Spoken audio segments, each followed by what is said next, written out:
U ovoj epizodi podcasta istražujemo rodoslov i istoriju Parsifala i Svetog Grala. Otkrićemo kako su ove legende evoluirale kroz vekove, povezujući istorijske ličnosti i događaje sa mitološkim narativima. Pridružite nam se dok raspetljavamo složene genealogije i dublje razumemo istorijski značaj ovih večnih priča. U tome će nam pomoći Vladan Ilić, diplomirani istoričar i nezavisni istraživač genealogije i istorije kraljevskih i aristokratskih porodica. Ja sam Kosta Talbić. Dobrodošli u Metafizika podcast.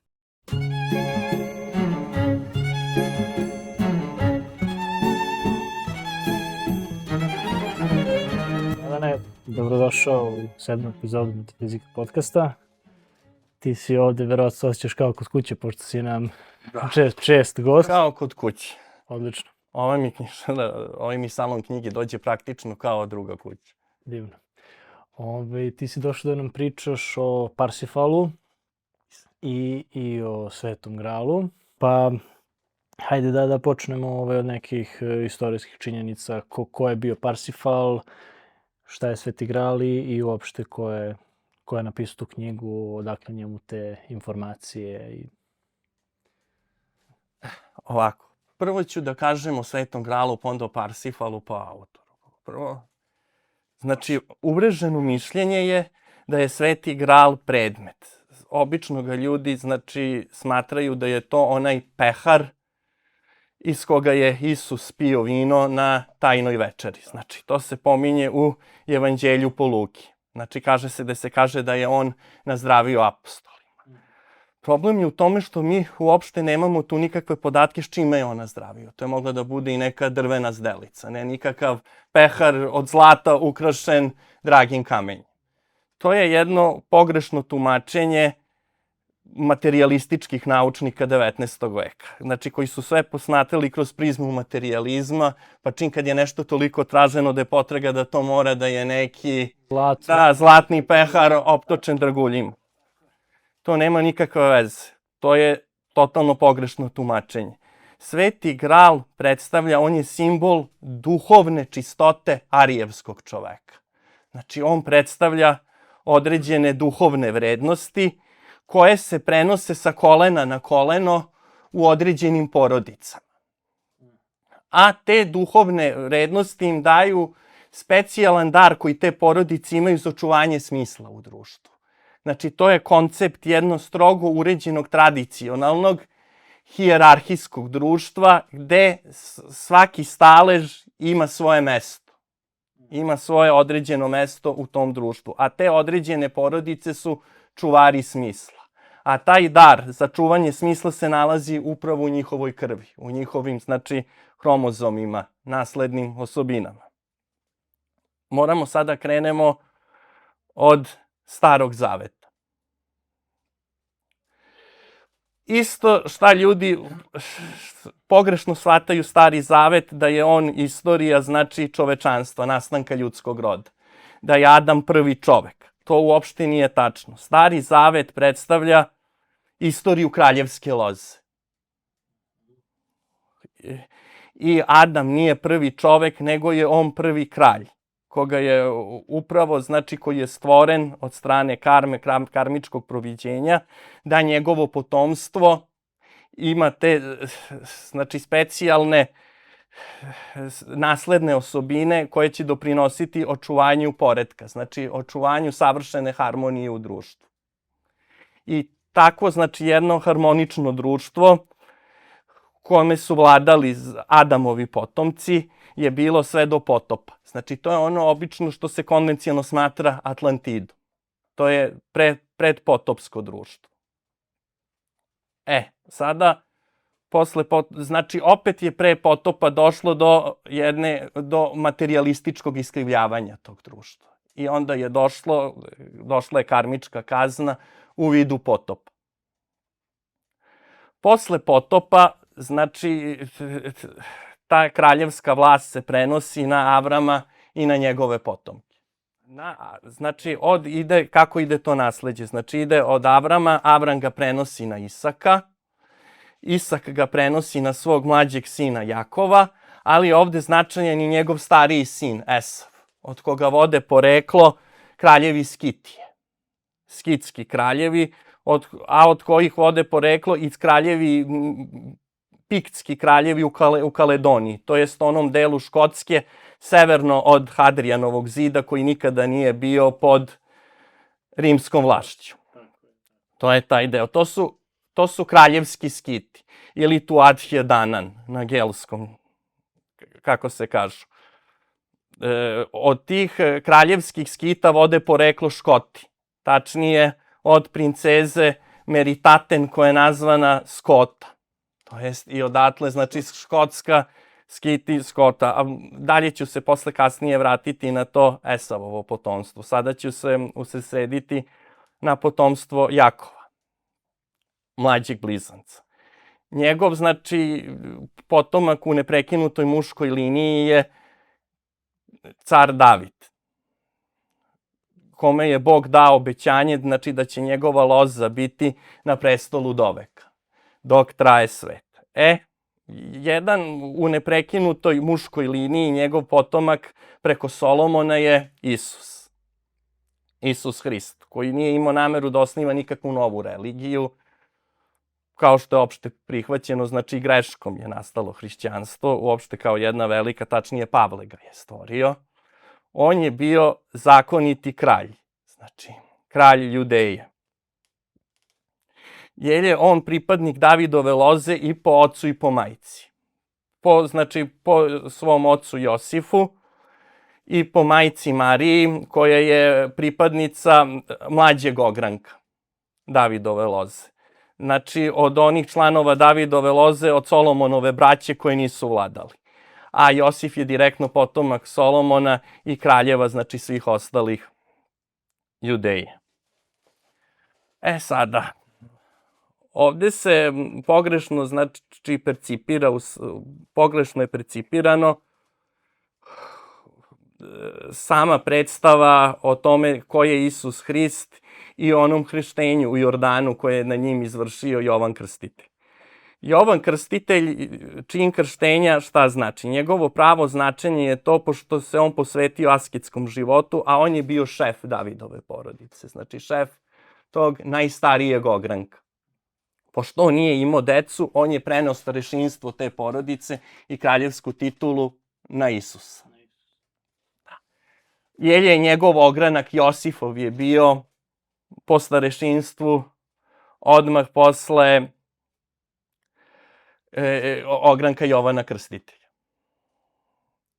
A inače Josif, otac Isusov, je master craftsman, znači majstor zanatlija, nije nikakav stolar, nego je on, to je određeni stepen koji su pripadnici Davidove loze imali, znači kao članovi masonerije, jer je Mojsije još osnovao masoneriju. Mojsije koji je identičan sa egipatskim faraonom Ehnatom, koji je, znači, prognat bio iz Egipta uopšte zbog svojih reformi koje je uneo u staroegipatsku religiju.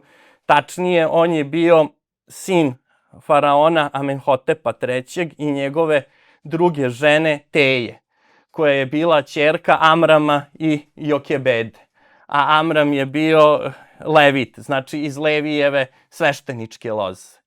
Znači, to je bio jedan od sinova Jude i Leje, na kome je Bog prorekao da će biti nasledno sveštenstvo. Ali nije, znači, Mojsije sin Amrama i Jokebede, nego njihov unuk, preko ćerke Tije, njegove druge žene Amenhotepa III. A inače, prva žena Amenhotepa III je bila Nefertiti. Ona je bila ćerka njegovog oca i Amenhotepa III i njegove rođene sestre, Meritate. To mu je bio prvi brak, tako da mu je ona bila i sestra i sestra od tetke isto. I sestra od tetke. Kako to biva u starom Egiptu. Da. Kako to?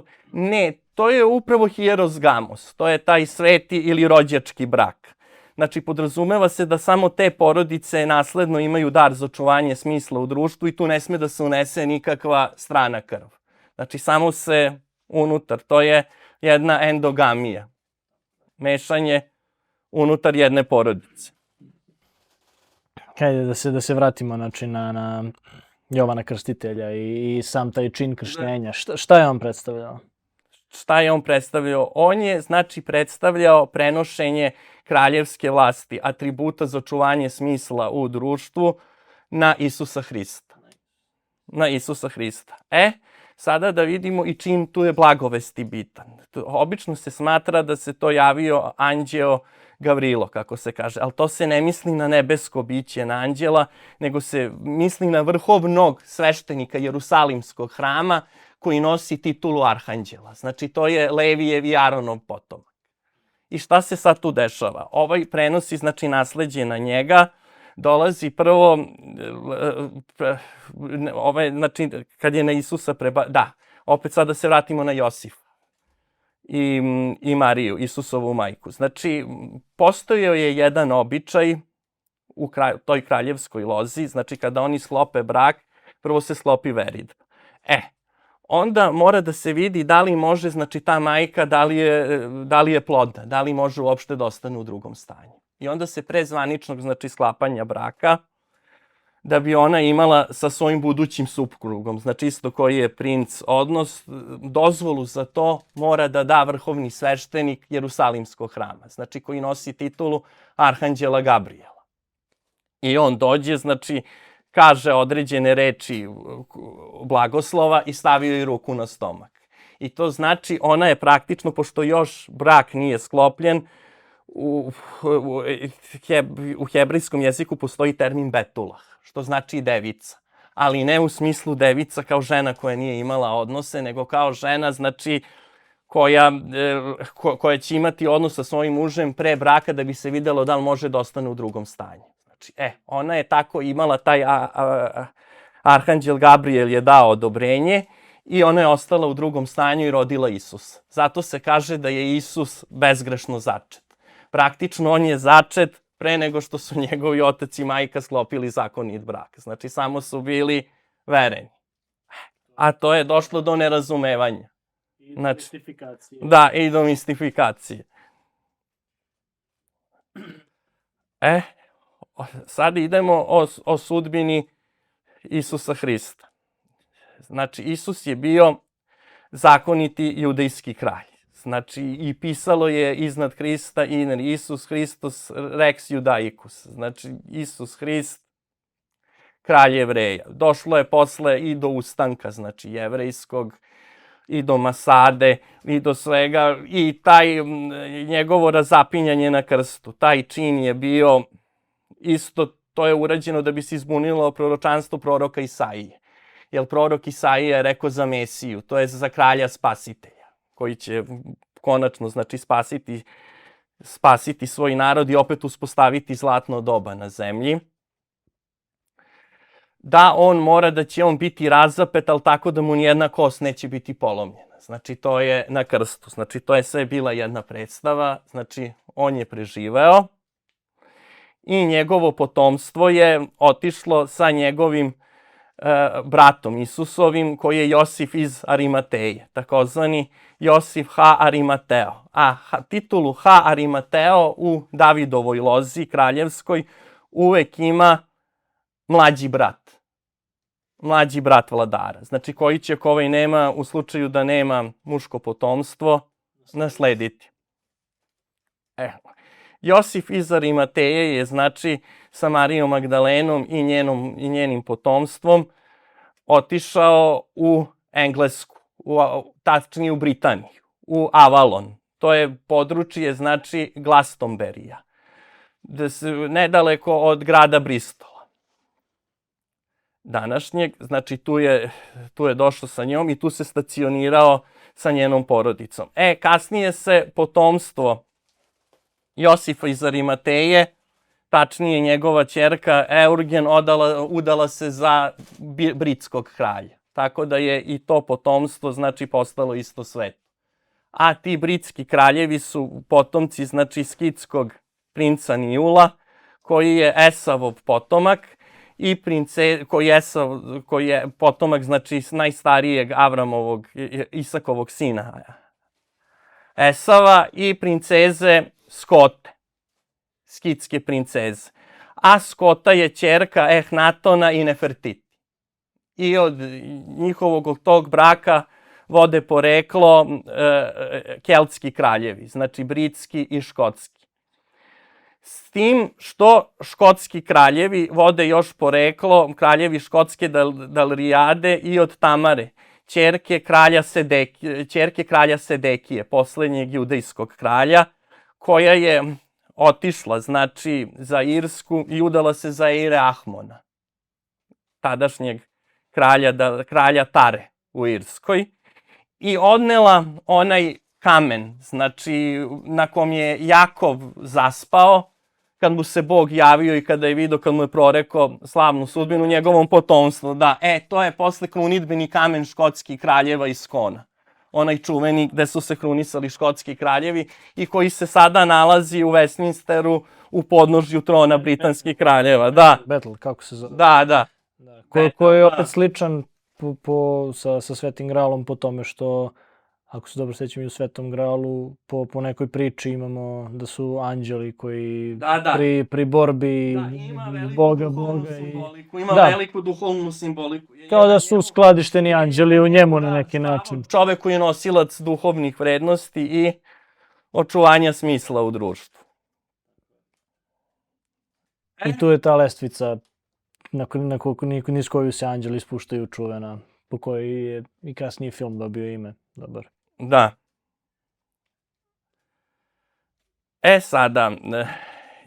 Sada idemo, znači, o Isusovom potomstvu. Isus je imao, znači, 3 dece. Najstariji njegov sin je Isus mlađi, koji je još bio živ za vreme opsade Masade i koji nije imao potomstvo. Onda je bila, tačnije starija je bila ćerka Sara, koja se udala za alemanskog kralja i od nje vode poreklo dinastija alemanskih kraljeva. To su kasniji Etihonidi, od kojih vode poreklo i Habsburgovci. Da. Vode poreklo Habsburgovci, vojvode od Giza i Lorene, vojvode Velfi, vode, znači, porodica Heinricha Lava, velikog suparnika Fridriha Barbarose, i Mark grofovi, sada velike vojvode od Badena. Oni vode poreklo od Etihonida iz Alzasa. Znači, vode od njegove ćerke, a i vode i po muškoj liniji od Isusa Hrista. Od njegovog najmlađeg sina, Isusa mlađeg, koji se rodio posle raspeća. On je, znači, imao potomstvo, pošto je živeo u Britaniji, on se oženio britskom princezom.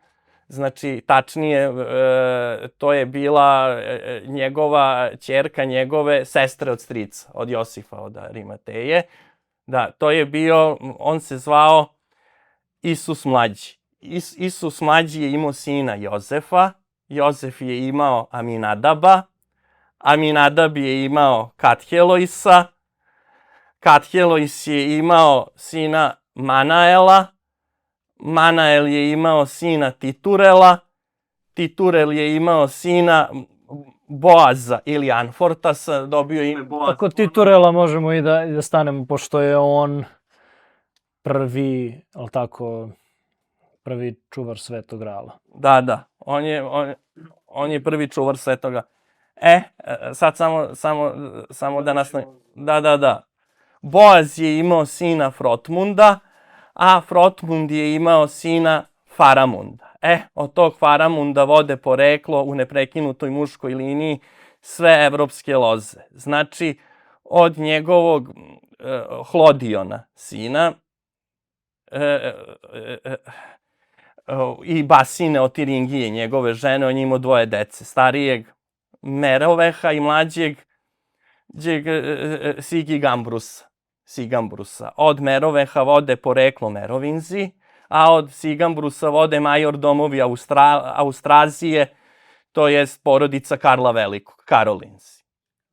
Praktično, to su 2 ogranka iste porodice. Sad, od koga vodi Parsifal? To je bilo sledeće pitanje. Da. Parsifal vodi svoje poreklo od Mazdana, a Mazdan je mlađi sin Frotmundov i Faramundov mlađi brat. Od njegovog porekla, znači u 5. generaciji, to je Čukununukov sin, je Parsifal, koji je bio franački plemić. Znači, on je živeo, ne znamo tačno, ali je živeo krajem 6. veka i u prvoj polovini 7. veka. Znači, znamo da je bio na dvoru franačkih kraljeva, među ostalim i Dagoberta II, da je bio istaknuti plemić, istaknuti junak i ratnik. I znači da je imao 3 braka. Ali se nije odrastao na dvoru. To je isto... Pa da, to je isto nešto što se spominje u Parsifalu. Da. Nećemo, neka pročitaju knjigu. Znači, sad ćemo samo, znači, sada, Parsifal je imao sa svojom 3. ženom Kondviramus, koja se zvala, imao je brojno potomstvo. I njegovi potomci su grofovi od Klevea. A Kleve je pokrajina koja se nalazi u današnjoj severozapadnoj Nemačkoj pokrajini Severna Rajna-Vestfalija. Znači, između Rajne i granice sa Holandijom. Gde su gradovi Duisburg, Emerich i Kleve. I jedan manji deo se nalazi u Holandiji. Znači, njegov unuk od Lohengrina je bio prvi grof Kleve. Preko Lohengrina je bio prvi grof Klevea. Znači, i ta porodica je opstala, kasnije je prešla u 14. veku po ženskoj liniji. Nasleđe je ostalo na ćerku i prešlo na grofove od Dela Marka. A grofovi od Dela Marka se nalazi to je Ham i Bochum, isto u Vestfaliji. Znači, na susednu porodicu. I postojali su kao Kleve La Mark dinastija do 1609. godine, kad su se ugasili po muškoj liniji. I onda je došlo do jednog rata za njihovo nasleđe i nasleđe grofova od Klevea je podeljeno između vojvoda od Prusije iz dinastije Hohenzollern je prešao sam Kleve, prešli su Jilih i Kleve. A ostatak je prešao na Palatine od Neuburga, znači za koje se mlađa ćerka udala iz dinastije Wittelsbacha. Tako da su naslednici današnji grofova od Klevea podjednako dele Hohenzollerni, nemački carevi, i Wittelsbachi, bavarski kraljevi. Ovo je jako značajno, posle ću se vratiti na čoveka koji u sebi ujedinio krvi obe porodice, to je Ludvig Bavarski, koji je jako značajan za ovu priču. Ko još vodi poreklo od Parsifala? Vodi poreklo i grofovi od Gelderlanda. A Gelderland je provincija u Holandiji, jedan manji deo se nalazi u Nemačkoj. Znači tamo gde su gradovi Arnhem, Nijmegen i Apeldoorn. Oni vode i oni su postojali. Isto su ona ugasila u ženskoj liniji, pa je prešla preko muške linije na jedan ogranak grofova Flandrije i do 15. veka. A njihovo nasleđe to nasleđe Parsifalove porodice je prešlo na vojvode od Lorene. A vojvode od Lorene su današnji Habsburgovci. Su se Habsburgovci ugasili po muškoj liniji sa Karlom VI. On je imao samo 2 ćerke, Mariju Tereziju i Mariju Anu. Starija Marija Terezija udala se za François Etienne od Lorene, tako da je to Habsburg-Loren porodica. Znači, to su Parsifalovi naslednici. Sada malo da pričam, znači, o gralskim romansama. I borbi Svete Loze protiv katoličke crkve. Znači, oni su se borili normalno, jer je po učenju katoličke crkve svi ljudi su jednaki. Znači, potpuno jednaki, a ovde vidimo po mesijanskom učenju, znači učenju drevne i drevnih, znači učenja, znači ljudi nisu jednaki. Oni se dele na staleže i samo u okviru svog staleža imaju svoje mesto u društvu. I samo njima je dozvoljeno. Da. I naravno da vladaju mogu samo oni pripadnici mesijanske porodice. Znači to su potomci, Avramovi potomci. Znači njima je dat, oni imaju taj specijalan dar za očuvanje smisla u društvu. I ne samo to, oni na taj način, one, znači pripadnike koji predstavljaju, to je tad još uvek bio narod, koji se sa građanskim revolucijama pretvara u masu. Znači, taj narod oni štite upravo. Taj narod je karmički predodređen da kroz život tavori u sopstvenoj beznačajnosti. Znači, oni ne mogu, istoriju praktično grade velike ličnosti. Samo oni ljudi kojima je nasledno to pravo dato, imaju u svojim genima da stvore velika dela. Znači, narod u sebi to nema. On živi, znači, živi radno i njegov život, najveće zadovoljstvo su mu te male radosti. Znači, koje upravo čine život. Sada, da se oni ne bi pobunili, znači, i da im se ne bi javila želja, znači, upravo da postanu ono što su vladari. Znači, da preuzmu tu ulogu za koju nemaju dara, za to upravo služi vlastela. Znači, i vladajuća dinastija, koja je, znači, svetorodnog korena, odvodi mesijanskog porekla od Isusa i ovi, znači, plemići, najviši plemići kraljevine su mlađi ogranci te loze. Oni upravo služe da čuvaju taj smisao. Znači, upravo da te pripadnike nižih slojeva štite. I tako što ih štite, oni im daju neki smisao uopšte da imaju. A u savremenom društvu, znači kada podanici postaju građani, podanici su pod zaštitom, a građani su prepušteni sami sebi. Njih jednostavno ne štiti niko. I to je to.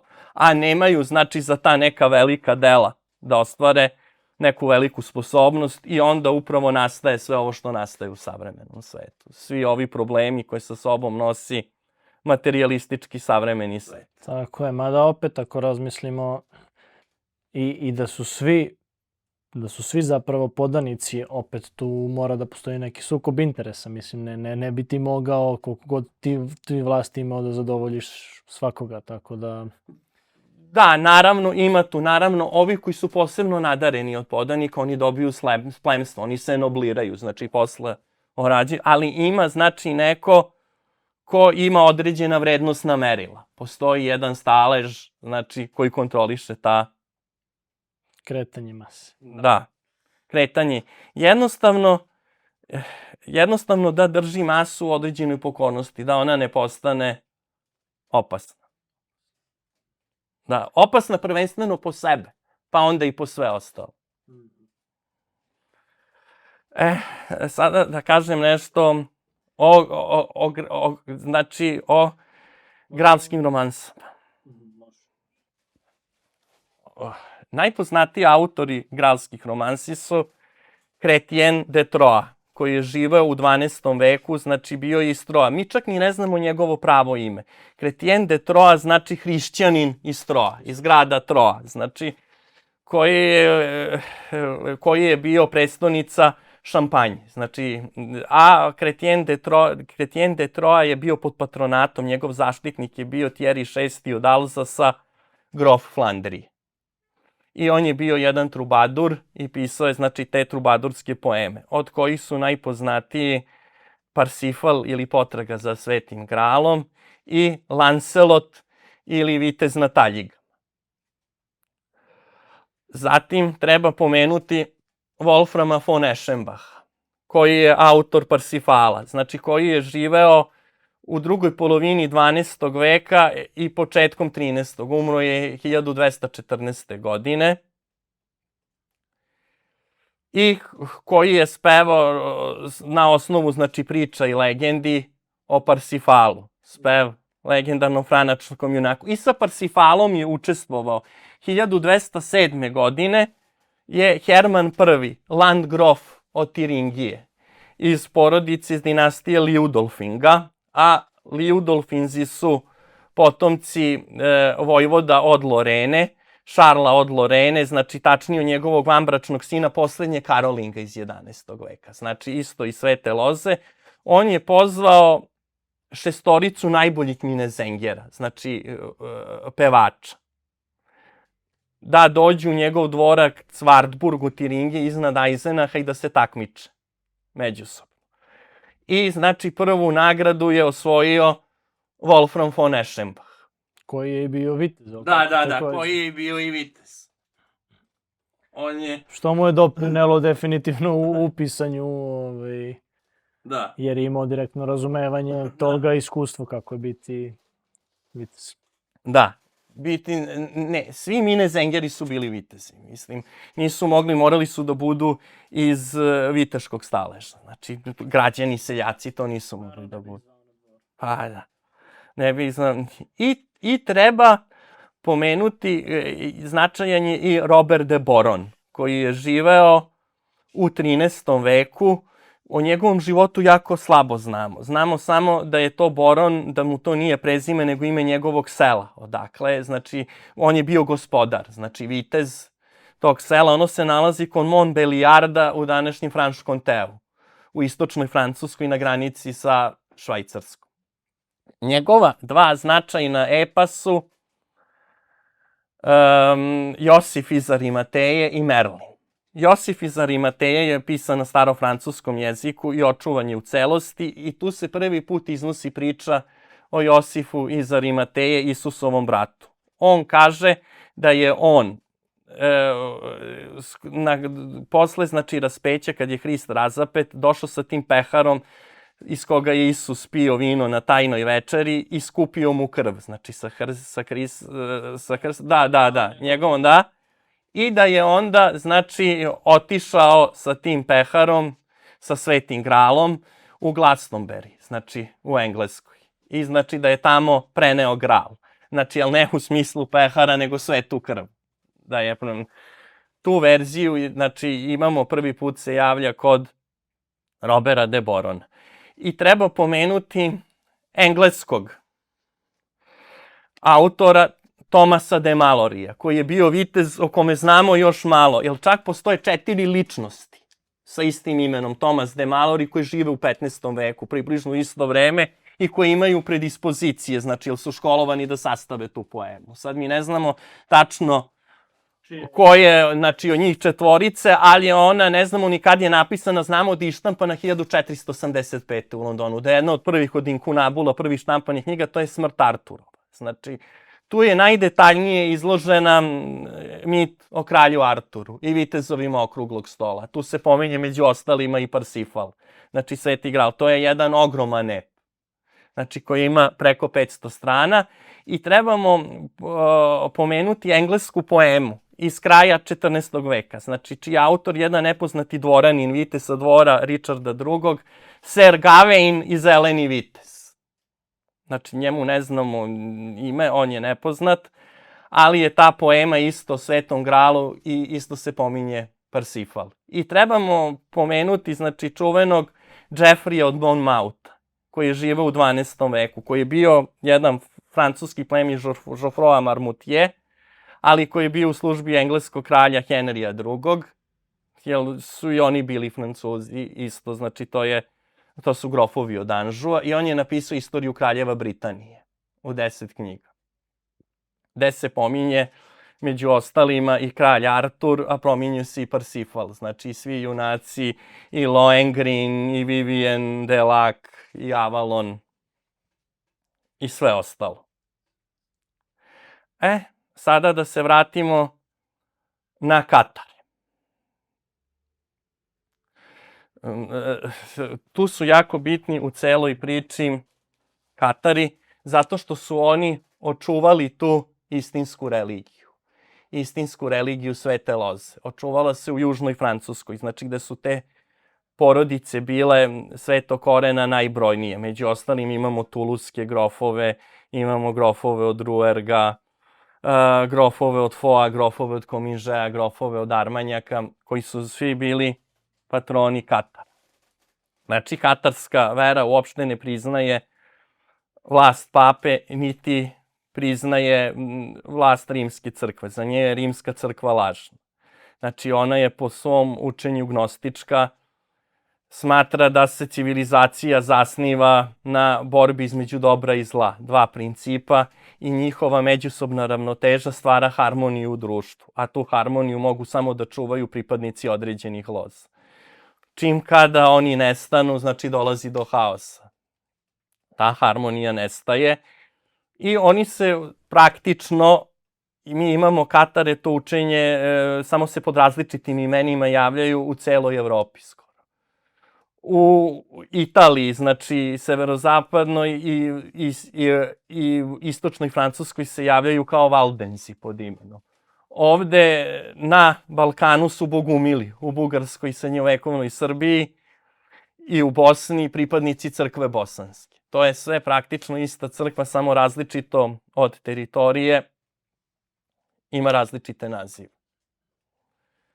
I naravno, pošto su oni predstavljali veliku opasnost po katoličku crkvu, katolička crkva je početkom 13. veka pokrenula krstaški rat protiv Katara i praktično tu jeres uništila. Znači, većinu Katara pobila. Znači, kolike su bile razmere uništenja, treba samo da svedoči sudbina grada Bezijeja. Znači, u kom je bilo dosta i pravovernih, nisu bili samo jeretici, pa i onda su rekli vitezovi kako sada znamo ko je Katar, a ko nije. Papski legat je rekao pobiti ih sve, a Gospod će prepoznati svoje. Znači, posle toga više religija Grala nije mogla, znači religija te čistote da se otvoreno ispoljava. Nego se, znači, ispoljavala kroz tajna društva, razne hermetičke organizacije, kasnije Rozenkrojcere, masonstvo, kabalu i druge, ali naravno čuvali su i pripadnici tih porodica koji postoje do dana današnjeg. A to su evropske kraljevske porodice i visoko plemstvo. Još jedna važna stvar koju moram da napomenem. Sam koncept Svetog Grala isto, on nije judejski, on je arijevski. Njega su Jevreji preuzeli dok su bili u vavilonskom ropstvu. Kao to potopu u suštini. Da, u vavilonskom ropstvu i preuzeli su na osnovu, to je pehar koji ima 7 prstena, kao i tijara persijskog šaha, znači koja isto ima 7, a i današnja papska tijara ima 7 i ona podrazumeva vlast na celim svetu. Znači to je ta magija broja 7. Znači taj pehar iz koga je persijski šah za vreme krunidbe nazdravljao. Znači to je bio pravi Sveti Gral. I to su Jevreji dok su bili u vavilonskom ropstvu videli i preuzeli kao simbol, znači njihove vladajuće loze, te duhovne čistote, preuzeli su taj pehar i pojam Svetog Grala. Onda je, tačnije, Zerubabel, tadašnji šef Gralske dinastije. Još jedna stvar koja je jako bitna i koja mora da se naglasi. Ovi njihovi rođaci u Francuskoj, u 8. veku, znači koji su bili potomci Isusa Hrista i Marije Magdalene, razni merovnički, karolnički prinčevi s juga Francuske, pozvali su Habibi Davida. A Habibi David je bio poslednji predstavnik Davidove loze koji je još ostao u Mesopotamiji da živi. On je bio 11. Gaon i egzilar, znači šef judejske zajednice u Palestini. Tad su već vladao kalifat Palestinom, bili su, znači, teži uslovi nego pod Persijancima i on je pozvao svoje rođake da dođu i presele se u Francusku. I oni su to uradili. Tačnije, on je tu oženio ćerku grofa od Poatua i sa njom je imao Makira Teodorika Ajmerija, koji je, znači, osnivač po ženskoj liniji, po njegovoj ćerci vode poreklom grofovi od Tuluza, grofovi od Ruerga, vikonti od Limoža i grofovi od Turene. To je ta čuvena jevrejska kneževina u južnoj Francuskoj. Postoji čak i knjiga od Zuckermana, The Jewish Princedom in Feudal France. Ovo što je jako značajno isto za priču. Njegov sin, Makira Teodorika Ajmerija, je bio Rajmond od Poatjeja. On i Melusina, koja je po legendi nimfa, a Melusina je došla, znači, iz Avalona tu da se uda. Znači, ona je potomkinja znači, po muškoj i ženskoj liniji Esava i, znači, Nijula, skitskog princa Esavovog potomka i princeze Skote, egipatske. Znači, ona je predstavljena i irskih kraljeva, znači, koje vode poreklo i od kralja Sedekije po ženskoj liniji. Ona je došla i udala se, znači, za Rajmunda i podigli su zamak Luzinjan. Samo je tačnije kako je Rajmund upoznao Melusinu, gospu od Luzinjana. Tako što je, kad je bio u lovu, njegov stric je bio povređen u lovu, a ona se tu našla i ona mu nekim, znači, svojom energijom koju imala i meleme, je bila nimfa, pomogla je i izlečila ga. I on je onda bio prezadovoljan i predložio joj brak. Ona je pristala na taj brak, ali pod uslovom da joj svaka subota bude slobodna. Znači, da je da ne bude, I kako to nekad jednostavno bilo. Da. I ona je njemu izrodila 10 dece. Ali je njegov brat, bilo mu je sumnjivo, rekao, zašto ti nikad nije ona pored tebe subotom, šta je to? A on kaže, tražila mi je, to je bio uslov da sklopimo brak, da ona subotom bude slobodna. I njen brat, bilo mu je sumnjivo, otišao je da špionira nju i vidio je nju u njenim odajama kako se ona kupa u kadi, kako dole od struka ima rep. Znači, kako je pretvorena u nimfu. I nije mogao to da veruje. Znači, i ovaj je njemu to rekao i ovaj kad je to saznao, naravno nije ispunio obećanje i ona je otišla. Znači, napustila ga i ostavila ga sa 10 dece. Sada, znači, šta to znači nimfa? Znači, nije ona bila nikakva nimfa ni sirena. Nego, znači, tako je to bilo predstavljeno, znači, narodu i očuvalo se, nije smelo otvoreno od katoličke crkve da se priča. Ona je tu primjenjivala posebne obrede čistoće, koje propisuje, znači, Manuov zakonik, posebne arijevske obrede, znači, arijevci se pridržavaju i duhovne čistote i telesne čistote. Znači, to je bio poseban, znači, ti pranja sa raznim eteričnim uljima, koja ona, znači, da bude nasamo, da bude ostavljena, da slučajno crkva ne bi saznala neko od prelata i to. To je u osnovi, to je u osnovi mita. Znači, one su tačno propisani obredi koje moraju bramani i kšatrije, važi se obrede čistoće koje se vrše jednom nedeljno. Subotom obrede. Sada, potomci tog Rajmunda od Poatijeja, jedan od te 10 sinova je osnovao dinastiju Luzinjan ili Lizinjan, kako se pravilno izgovara, koji je bila istaknuta francuska porodica, postali su erlovi od Pembrokea u Engleskoj i postali su jerusalimski kraljevi i kiparski kraljevi kasnije.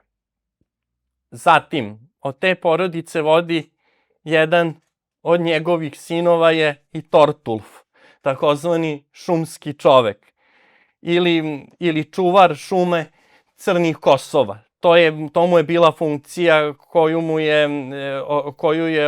koju mu je dodelio Ludvig Pobožni, sin Karla Velikog. I njegova ćerka se udala za Iga od Tura, koji je potomak tih Etihonida, od kojih su i Habsburgovci. Znači, i po muškoj i po ženskoj liniji potomci Isusa, a i potomak i njegove ćerke Sare. I njihov potomak je bio Gelger II, prvi grof od Anžua.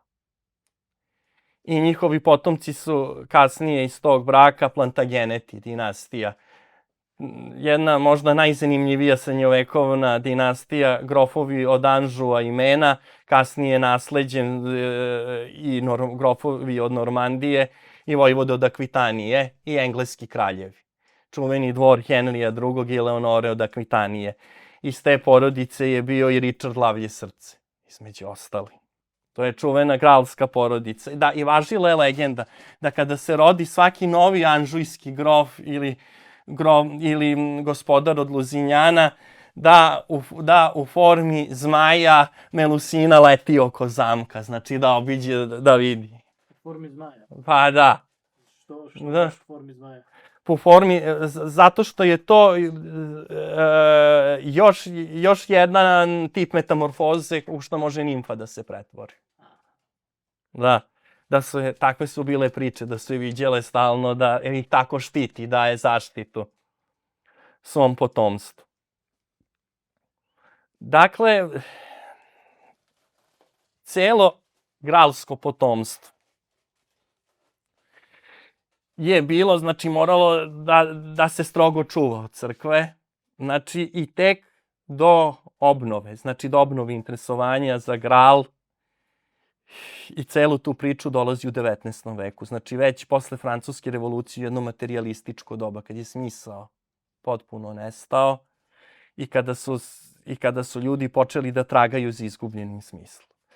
Tu treba napomenuti pre svega Richarda Wagnera, koji se rodio 1820. godine u Bajrojtu. Znači, a tom teritorijom su tada vladali Wittelsbasi, znači koji su Parsifalovi potomci, to smo rekli preko grofova od Klevea i potomci Isusa i svih pripadnika Svete Loze. I on je, znači, praktično odrastao na tim pričama. I onda je komponovao, znači, iz tog ciklusa, komponovao i Parsifala, znači, koji se bavi, to je muzička obrada Eschenbachovog Parsifala. Zatim Tannhäusera, koji se bavi tim takmičenjem pevača, koje je bilo u Wartburškom zamku 1207. godine. I Lohengrina, koji se bavi sudbinom Parsifalovog sina, znači koji ide na čamcu koga vuku dva labuda da spase devicu na ostrvu. To su 3 njegove čuvene opere, znači direktno inspirisane, u kojima je sakrio, znači priču u muzici sakrio o Svetoj Lozi. Zatim, ne trebamo nikako zaboraviti ni 30. godine 20. veka, kada živi Otto Rahn. On je živo između 1904. i 1939. Isto je odrastao u porodici u Hessenu se rodio. Znači, a Hessenom su vladali potomci vojvoda od Brabanta, koji su isto, znači, potomci Idulfa od Neustrije. Znači, direktno merovinško potomstvo i koji je obrazovan od svojih roditelja slušao priče o Gralu. Kasnije je stupio u SS trupe, jer je Heinrich Himmler bio oduševljen, znači, sa pričom šef SS-a, sa pričama o Gralu i nastojao je stalno da dokuči šta je to Gral. I da ga nađe. Pa da, i da ga nađe. A ne, nije mogo nikad da ga nađe. Pa da, nije mogo nikada, jer on ne predstavlja, on predstavlja duhovnu vrednost. To smo rekli. Duhovnu čistotu arijevskog čoveka. I šta je? Otto Rahn je rešio da razotkrije misteriju Grala. I 1934. proputovao je skoro celu Francusku, celu Nemačku i celu Englesku, gde da se pominje Gral i kao rezultat toga je napisao knjigu Krstaški rat protiv Svetog Grala, gde je prvi utvrdio, znači, u savremenoj nauci, da su čuvari, da Gral predstavlja arijevsku duhovnu čistotu, čiji su čuvari Katari na jugu Francuske, a Krstaški rat protiv Grala predstavlja pohod, znači, katoličkog univerzalizma i teoriju jednakosti svih ljudi protiv duhovnosti arijevskog čoveka. To je utvrdio u svojoj knjizi Krstaški rat protiv Svetog Grala. Kao i sad uporedio, što predstavlja, znači, isto je dao paralelu sa savremenim vremenom. Ko cela Evropa što se bori protiv nacističke Nemačke, ili ona čuva drevnu arijevsku duhovnost, a Evropa je materijalistička. Znači, to je još našo u 13. veku. Da je praktično, znači da su Katari čuvari Grala i da su zato njih napali papisti. A onda je rešio 3 godine kasnije i da objavi svoju autobiografiju, to jest izveštaj sa svojih putovanja i terenskih istraživanja, koji je nazvao Luciferov dvor. Zato što on utvrdi u suštini da je Lucifer jedno pozitivno biće, da je on nosioc svetlosti, nosioc inspiracije. Znači, neka vrsta tog posrednika između svete porodice i njihovih podanika. Da, i šta je jako bitno, 1939. godine pod misterioznim okolnostima sa samo 35 godina Oto Ran je izgubio život. Tako što je stradao kod Kufsteina u austrijskim Alpima prilikom planinarenja. Mada kasnije kažu neki očevici da su nađene pored njegovog tela 2 prazne bočice. Dakle, da li se otrovo, da li je tu nešto bilo. Zvaničan izveštaj koji Himmler je rekao da je bila nesreća pri planinarenju. Onda u 19. veku treba svakako pomenuti Ludviga II. Bavarskog, gralskog, nekoga smatra poslednjim gralskim kraljem, koji je bio sin Maksimilijana II. I Marije Pruske. Znači i po ocu i po majci je bio potomak Parsifala. I on je bio opčinjen gralskim legendama. I hteo je, znači, na osnovu opisa iz Parsifala da podigne jedan takav zamak u kome će da živi, koji se gradio punih 17 godina, između 1869. i 1886. I taj zamak je Neuschwanstein. On se nalazi u podnožju Bavarskih Alpa. Znači u krajnjoj južnoj Bavarskoj na granici sa Austrijom. On je poznat po tome što je to čitav eklekticizam stilom. On se ne može ubrojati ni u jedan stil. I on je služio kao podloga za zamak Male princeze u Disneyevoj bajci. Znači onako je prelep, šalen, gralski, pravi gralski zamak. I inspirisan legendom, on je čitavu sobu, prostoriju posvetio tom takmičenju pevača, koje je nazvao Hol pevača. Znači, gde je na freskama nacrtao takmičenje pred Landgrofom Hermanom I i njegovom ženom Marijom, kako se oni takmiče i kako Wolfram von Eschenbach prima nagradu. Reci nam, Vladane, nešto o tom očuvanju smisla. To očuvanje smisla, znači, ono podrazumeva da postoji, znači, jedan savršeni, smislen kosmički red u društvu. To je, znači, društvo koje je staleško i koje je podeljeno, znači, prvenstveno na 3 staleža. Znači, jedan je ratnički stalež i vladarski. Znači, iz tog staleža poglavar je kralj, drugi je sveštenički i treći je proizvodni stalež. Znači, tu su seljaci. Pa da. To je, sva tradicionalna društva se temelje, a gde je poreklo takvog društva? Pa poreklo je u drevnoj arijevskoj trojnoj podeli, znači koja vodi poreklo iz Veda. Da je svaki čovek, znači, karmički predodređen, znači da svoj vek na ovome svetu, da je to samo nije, znači da praktično smrt ne postoji, da je to samo boravak na ovome svetu, znači u večnom životu duše i da on po svojim osobinama pripada jednom od ta 3 tipa.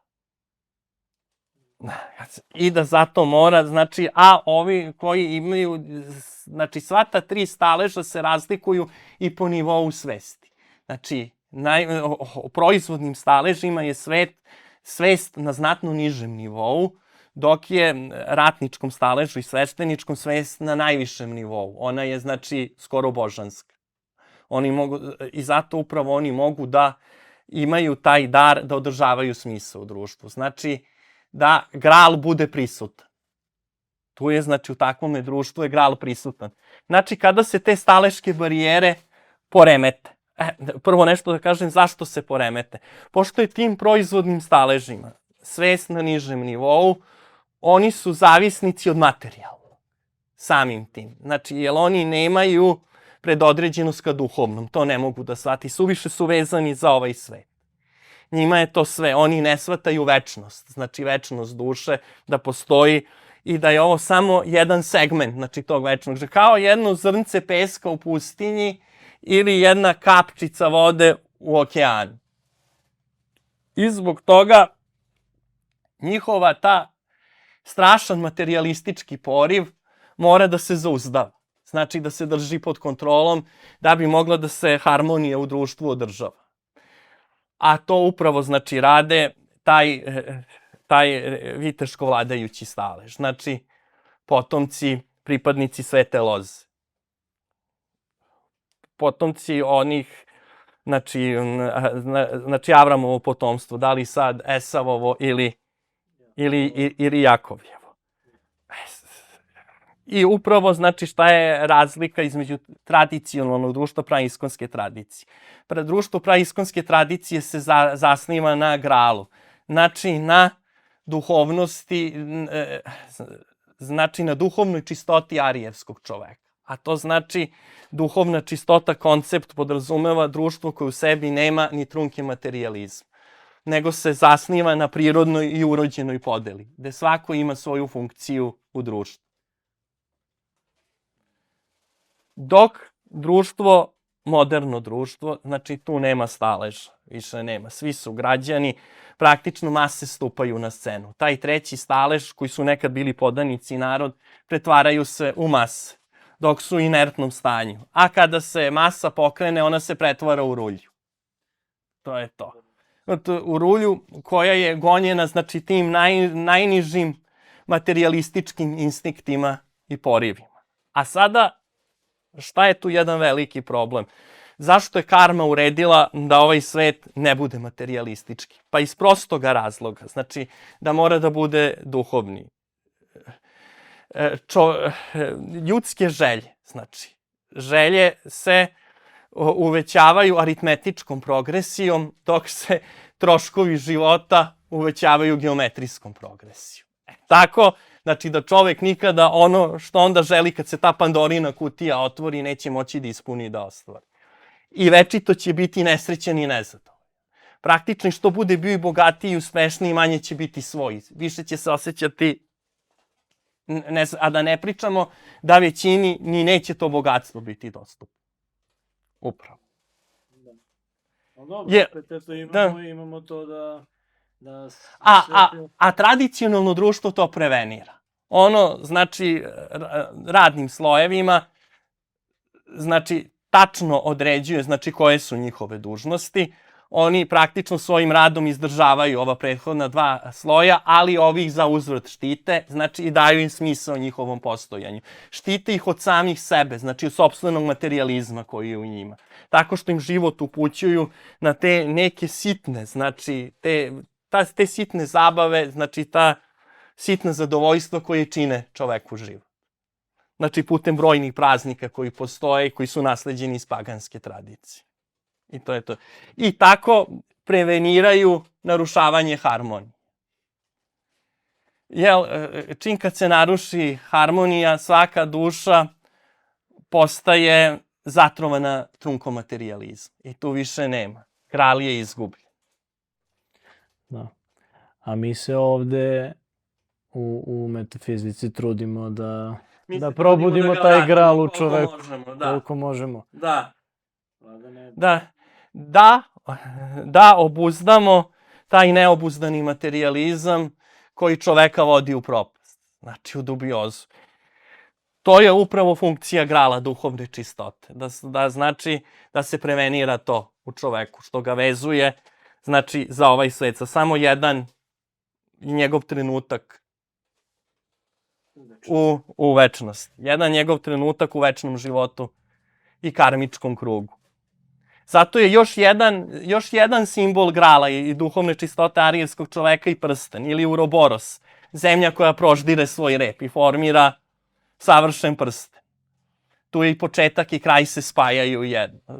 To je i simbol Tolkienovog Gospodara prstena. Kad se prsten prekine, gotovo je, više nema harmonije u društvu. Vladane, hvala puno.